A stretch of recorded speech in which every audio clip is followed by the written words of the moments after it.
crianças do terceiro ano, tudo bem com vocês? Sejam bem-vindos para mais uma aula do ensino religioso com a professora Andréia. Como vocês estão? Com saúde? Vocês sabem que essa semana, enquanto eu estava preparando a aula de hoje, eu fiquei bastante entusiasmada com esse novo conteúdo que nós vamos aprender. Então vamos preparar o nosso material. Hoje nós vamos precisar de caderno, lápis grafite e borracha. Hoje nós vamos exercitar bastante a escrita. Vamos lá? Eu aguardo vocês.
Então, vamos começar os nossos registros com os itens de hoje.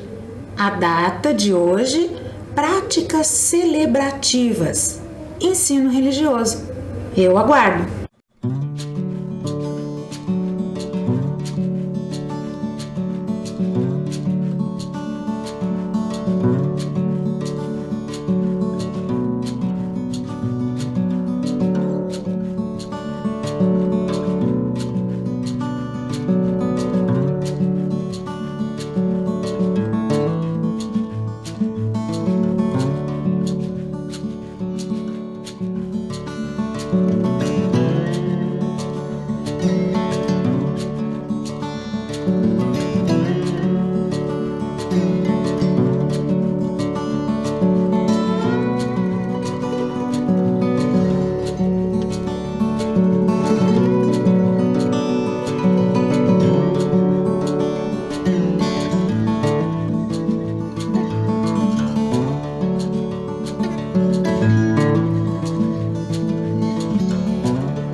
Hoje nós vamos falar de práticas celebrativas.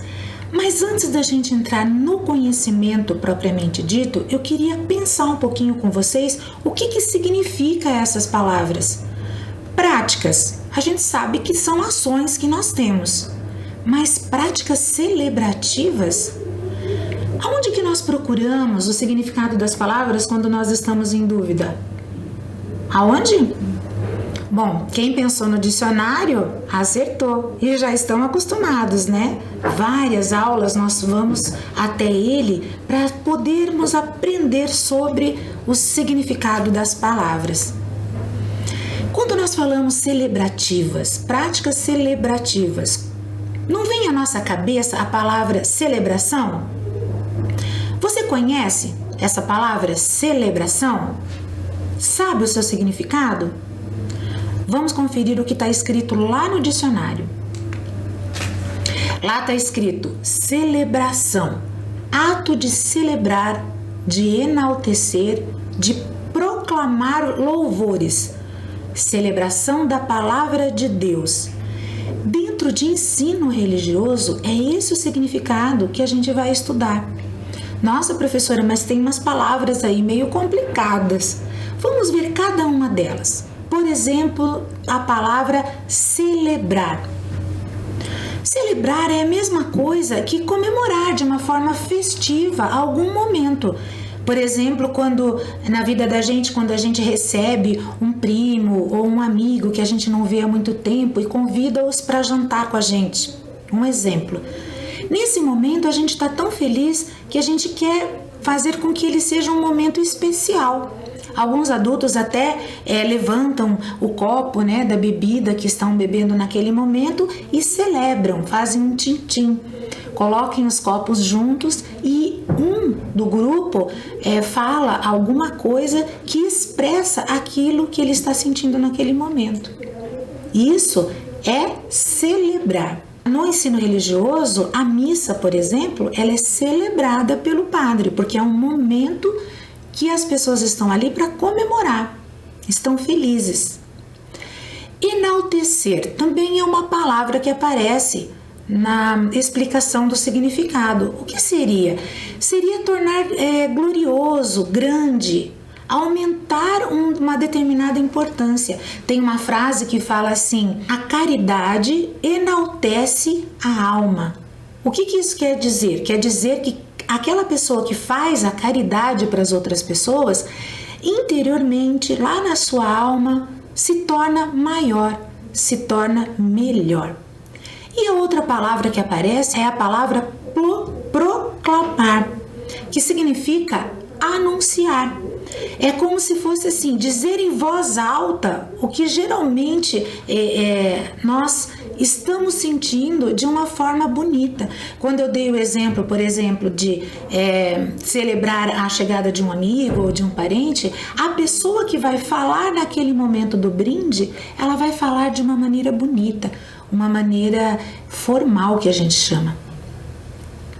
Sempre que nós falarmos sobre práticas celebrativas a partir de agora, nós vamos falar dentro da religião. Combinado? Práticas celebrativas compreendem momentos de celebração do sagrado.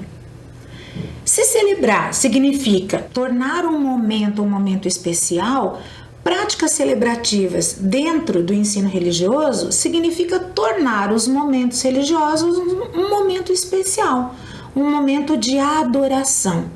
Esses momentos, eles recebem diferentes nomes, diferentes configurações de religião para religião. As práticas mudam conforme os ensinamentos e as crenças dessas religiões. Então, por exemplo, para a religião católica, eles chamam a prática celebrativa, uma das práticas, de missa. O culto já é o nome dado pela igreja evangélica. A gira pela Umbanda. Reunião para os espíritas, entre tantas outras religiões que existem.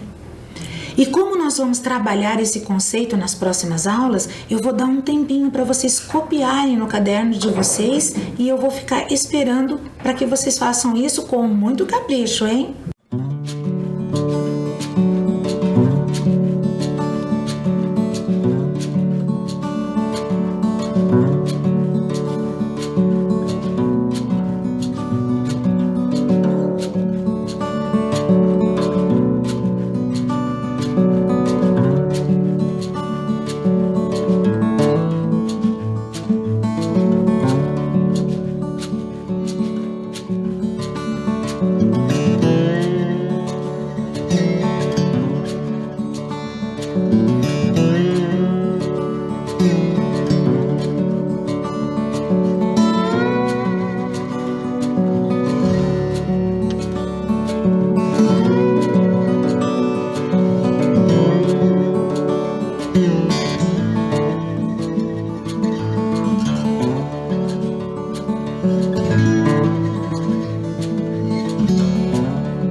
primeira prática celebrativa que nós veremos hoje é a Santa Missa, que é da Igreja Católica, é do catolicismo. E o que será que é necessário para celebrar uma missa? Você já ouviu falar na Santa Missa? Você já parou para pensar na importância que esse momento tem para os católicos? Então hoje nós vamos aprender um pouquinho sobre isso. Essa prática celebrativa, ela é celebrada na igreja por um padre em um altar. A missa, ela é considerada um encontro com Deus e é por esse motivo que é celebrada. Já imaginou o quanto seria importante você se encontrar com o sagrado no qual você acredita? Precisa ser celebrado, não é mesmo? A gente chama que é um ato público, que os fiéis prestam a Deus uma homenagem. É como se eles estivessem ali conversando com Deus. Então tem os ensinamentos e os fiéis. Esse momento ele é celebrado por ser um momento especial. O que é ato público, professora? Ato público é quando nós nos encontramos e falamos para as pessoas e entre as pessoas sobre aquilo que acreditamos.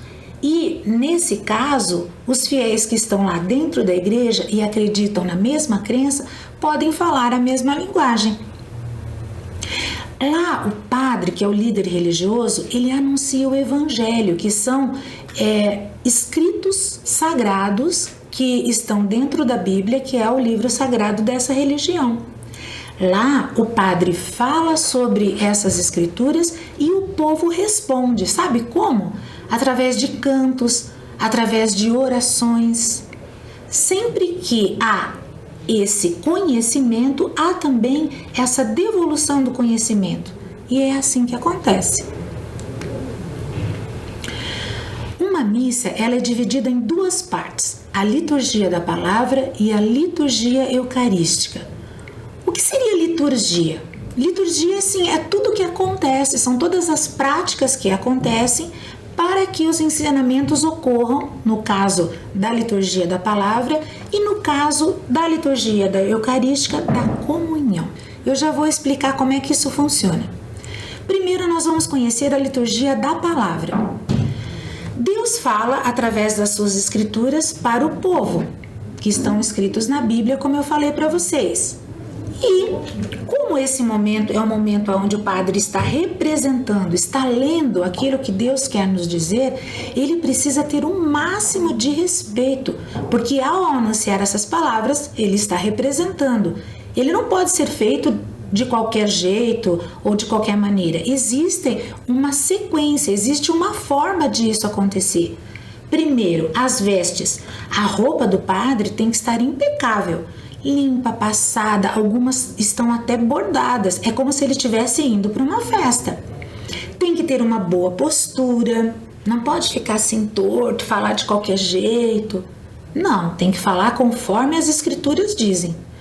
Tem que fazer isso de forma formal, ou seja, tem que ler exatamente aquilo que está escrito. E tem que ter uma voz clara, para que as pessoas possam entender aquilo que ele está falando e assim entender aquilo que está escrito lá na Bíblia. Tudo que é lido nesse livro sagrado é como se fosse um convite para as pessoas realizarem aquilo que está escrito nas suas próprias vidas. Esse é o ensinamento que traz. É por isso que o padre traz todas essas escrituras, porque ali Deus coloca para aqueles fiéis da Igreja Católica como eles devem proceder na vida, para serem mais felizes, para estarem mais próximos de Deus. Essa leitura é um dos elementos da Santa Missa que é muito importante. Na minha pesquisa, eu aprendi que a importância desse momento é feito, desse contato com o livro sagrado, é feito com muita alegria. Porque o contato com o livro sagrado, a leitura da Bíblia, os fiéis podem fazer a qualquer momento, no lugar que quiserem. Mas quando ela é feita na missa, todos escutam no mesmo momento a mesma parte lida. E daí todos compartilham com esse conhecimento. Por isso que eles acham tão importante e por isso que eles celebram. O sacerdote, ele tem que fazer isso como uma representação de que a leitura da Bíblia realmente é uma das principais razões do encontro das pessoas na missa. Nós falamos da parte da liturgia da palavra, e daí vem o momento da Eucaristia. É um momento que os fiéis eles recebem simbolicamente o corpo e o sangue de Cristo, que vem simbolizado, representado pelo pão e pelo vinho. Vamos ver em que momento da missa que isso acontece. No início da missa, todos estão ali esperando a entrada do sacerdote ou do padre. E quando ele entra, ele sauda todos os fiéis que estão ali aguardando por ele. Essa entrada, às vezes, ela vem junto com uma música. E a música, ela é muito importante dentro da Santa Missa, porque a própria letra dela já é uma adoração que os fiéis fazem para Deus, para Jesus. Ela vem com uma alegria, com aquele ritmo todo que essa prática celebrativa merece. Na hora da oração, a música também é utilizada, exatamente por essa riqueza de detalhes na sua leitura, no seu texto, e que traz dessa forma alegre todos esses conhecimentos. Eu venho para aprender, mas venho também para dizer o que eu já sei. E através da música eu também consigo fazer isso.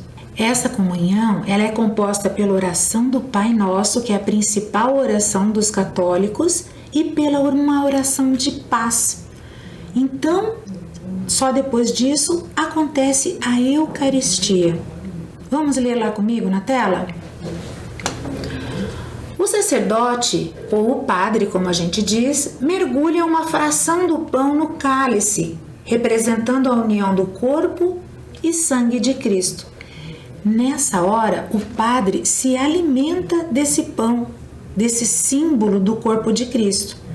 E, mais tarde, ele abençoa vários pedaços de pães que serão entregues para os fiéis que também queiram receber o corpo de Jesus. Depois disso, a missa vem para o seu final, aonde o padre, ele diz: "O Senhor esteja convosco", e os fiéis respondem: "Ele está no meio de nós". O padre afirma que Deus está entre todos e realmente os fiéis acreditam, por isso respondem dessa maneira. Logo em seguida, eles vão para casa com aquele sentimento gostoso de ter participado de uma reunião onde eles puderam aprender, puderam se colocar, puderam compartilhar com todas as pessoas que estavam ali esse gostoso momento, essa missa sagrada que para eles que escolheram a religião católica para seguir tem um significado muito grande. Você falou de várias pessoas que participam e que são importantes nessa prática celebrativa. Então, acompanhe comigo lá na tela. A primeira foto é a foto do padre lendo as escrituras, sempre auxiliado por várias pessoas. E a segunda foto aparece todos os fiéis sentados de frente para o altar, ouvindo o que o padre tem a dizer. Mas quais as funções dos participantes da Santa Missa? Aliás, quais são eles? Os fiéis, o diácono, o acólito e o salmista. E cada um deles tem uma importância nessa prática celebrativa. Os fiéis são as pessoas sentadas à frente ao altar e que estão ali, ora para ouvir o que o padre tem a dizer, ora para responder através de orações e cânticos. O diácono, ele proclama o evangelho, ou seja, ele lê uma parte da Bíblia. Ele ajuda o padre sempre que o padre precisa e ele prepara o altar, além de distribuir a Eucaristia, aqueles pães que eu já expliquei para vocês que representam o corpo de Cristo. O acólito, ele organiza os vasos sagrados que normalmente tem dentro das igrejas e ele também tem a função de distribuir a Eucaristia. Ele também pode recitar as intenções de oração dos fiéis, O que seria isso? Seria práticas já aprendidas que as pessoas concordam e respondem a isso. E por último, tem o salmista.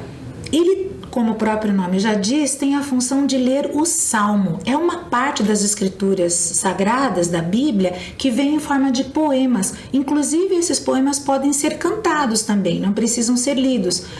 Muitas letras de músicas usadas pelos católicos durante a missa saem dessa parte da Bíblia, do salmo. A dicção de todas essas pessoas, a forma de falar, como eu já falei, precisa ser de uma forma muito clara. Se as pessoas estão ali para aprender, elas precisam entender o que está sendo dito. E essa é uma preocupação de todas essas pessoas que eu disse para vocês, que têm a função de ler, de passar os ensinamentos da Bíblia Sagrada. Esse momento da missa, da Santa Missa, eu diria que para os católicos, além deles aprenderem, compartilhar com as outras pessoas que também acreditam na sua fé, realmente é um momento muito importante. E os ensinamentos dessa religião, elas podem ser algo compartilhado, e isso é muito importante. Outra prática celebrativa que nós vamos ver hoje é o da Igreja Evangélica, que é muito parecida com a prática celebrativa dos católicos, só que tem as suas especificações, claro. O nome, por exemplo, é outro. Em vez de missa, se chama culto. O culto também é uma reunião de várias pessoas que escolheram a religião evangélica para seguir e se realiza para adoração. Eles chamam de sermão, fala ou pregação, e também é baseado na Bíblia. A Igreja Evangélica, ela é cristã, assim como a Igreja Católica. As reuniões, elas podem ser realizadas assim, durante as semanas, mas é no domingo que ela tem um significado maior, que eles chamam de culto dominical. Normalmente, ele leva um tempo maior e é feito várias outras práticas que não são realizadas durante a semana. Ele é dirigido por um pastor ou uma pastora, porque nessa religião eles aceitam líderes tanto masculinos como femininos, e essas práticas de adoração vão além das escrituras e das respostas solicitadas aos fiéis. Muitas práticas de muitas igrejas evangélicas, elas vêm acompanhadas de bater palma, levantar as mãos, realmente atitudes celebrativas de alegria. Vejam lá nas fotos que essa cerimônia, ela traz muitas ações que levam ao louvor. A primeira delas, por exemplo, que tem aí na foto, fala sobre a música cristã. A segunda fala sobre o sermão. E a terceira, o início da Santa Ceia. Quais são essas partes, professora? Bom, como é considerado um encontro com Jesus, também eles compartilham as lições e discutem os temas que são lidos e que são trazidos ali naquele momento, através de orações e de hinos. No cristianismo evangélico, o sermão ele é chamado de mensagem ou pregação da palavra, que é muito parecido com a Igreja Católica. Mas no culto ele recebe muito mais tempo utilizado para essa prática. É tão importante para eles que eles usam mais ou menos metade do tempo para essa prática, que são os ensinamentos e a conversa sobre o que vem escrito na Bíblia. Para vocês terem uma ideia, se o culto leva 1 hora, de 30 a 40 minutos eles usam para falar sobre o que está escrito e sobre como utilizar isso nas nossas vidas. Se leva 2 horas o culto, e tem alguns cultos que levam até mais do que isso, leva 1 hora ou mais para poderem estar discutindo sobre esses ensinamentos. O pastor ou a pastora, eles precisam ter muitos anos de estudo e dedicação para essa função deles de ministrar e de dirigir a palavra aos seus fiéis. Lembra que nós já tivemos uma aula falando sobre isso? Para você ser líder de uma religião, você precisa conhecer mais do que os outros. Porque se uma das suas funções é levar o conhecimento para as pessoas, então você precisa saber mais. O pastor e a pastora não são diferentes. Então eles estudam bastante. E alguns até dedicam a sua vida só à igreja, o que não é necessário. Muitos deles possuem as suas famílias e fazem disso uma missão. Eles fazem dessa posição de pastor ou pastora como se fosse a profissão deles. A música ela é muito importante. Ela é tão importante que existe um espaço reservado no local onde o culto acontece para que muitas vezes tem um coral de pessoas cantando ou que tenha um órgão, né, que é uma espécie de piano acompanhando as músicas, ou até orquestras, ou seja, mais de um tipo de instrumento musical para fazer desse momento um momento extremamente festivo. E daí acontece a Santa Ceia, a comunhão. Na Igreja Católica, os fiéis vão até o altar e recebem um pedaço do pão. E na igreja evangélica, eles esperam aonde é ofertado a eles, no local onde eles estão sentados, também um pedaço desse pão, já que a crença de ambas as religiões é de que ali está simbolizado o corpo de Cristo. Como a música é algo que grava muito os cultos da religião evangélica, eu trouxe para vocês um pedacinho de uma das músicas que aconteceu aqui em Curitiba. Quem nos ofereceu esse vídeo foi uma amiga minha companheira de trabalho, a professora Karen, que conhecem pessoas que trabalham nos cultos, que apresentam os cultos e que pôde oferecer esse material para a gente conhecer um pouquinho de como acontece.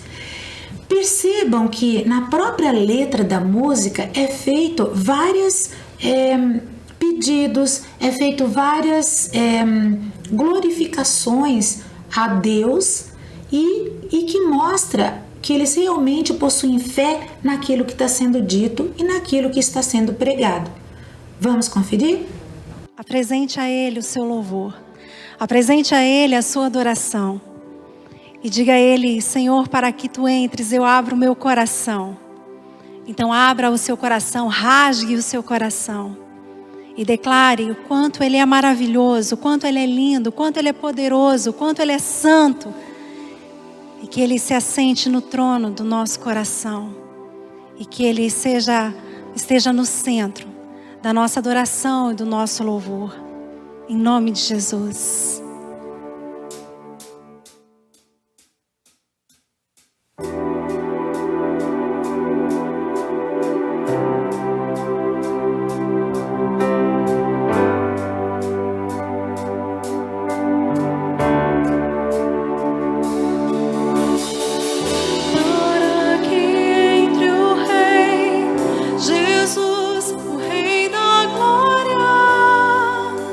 Eu abro meu coração.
espaços das igrejas evangélicas existem também as creches, onde os pais podem deixar seus bebês e poderem se dedicar ao culto, simplesmente à oração e ao conhecimento. E existem também as escolas dominicais, que atendem daí crianças mais velhas e os adolescentes, onde eles também aprendem aquilo que está sendo passado no culto, mas só que numa linguagem para eles, onde eles podem participar, porque daí é um público menor. Normalmente eles fazem atividades práticas para aprender aquilo que essa religião prega. Essa tela que eu trouxe é uma foto de uma igreja evangélica e essa cruz é um símbolo, é um dos únicos símbolos que essa igreja possui e que a representa. Ela não possui representações através de objetos ou imagens, mas sim através dessa cruz. Ela se chama cruz latina. É a cruz mais simples que existe. Ela não tem nenhum detalhe e por isso quem olha para ela sabe que ela é uma cruz diferente e que ela representa os evangélicos. Por não ter nada escrito e nenhuma imagem nela, ela pode representar tanto a morte de Jesus quanto a sua ressurreição, que são dois momentos muito pregados dentro dessa religião. E agora nós vamos para a nossa atividade. Normalmente nós fazemos uma atividade com perguntas e respostas ou preenchimento de frases, mas hoje não. Hoje nós vamos fixar o nosso conteúdo, que esse é o principal objetivo da atividade, copiando alguns conceitos. Vejam lá na tela. Copie em seu caderno o significado das práticas celebrativas que conhecemos hoje. A missa é considerada um encontro com Deus e por este motivo é celebrada. O culto é um evento em que os fiéis se reúnem para realizar adoração e receber um ensinamento baseado na Bíblia. Façam bem caprichado e eu vou dar um momento para vocês fazerem isso.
Então, para terminar nossa aula de hoje, nós vamos falar sobre a revisão de tudo que aprendemos e conhecemos as práticas celebrativas da Igreja Católica e Evangélica.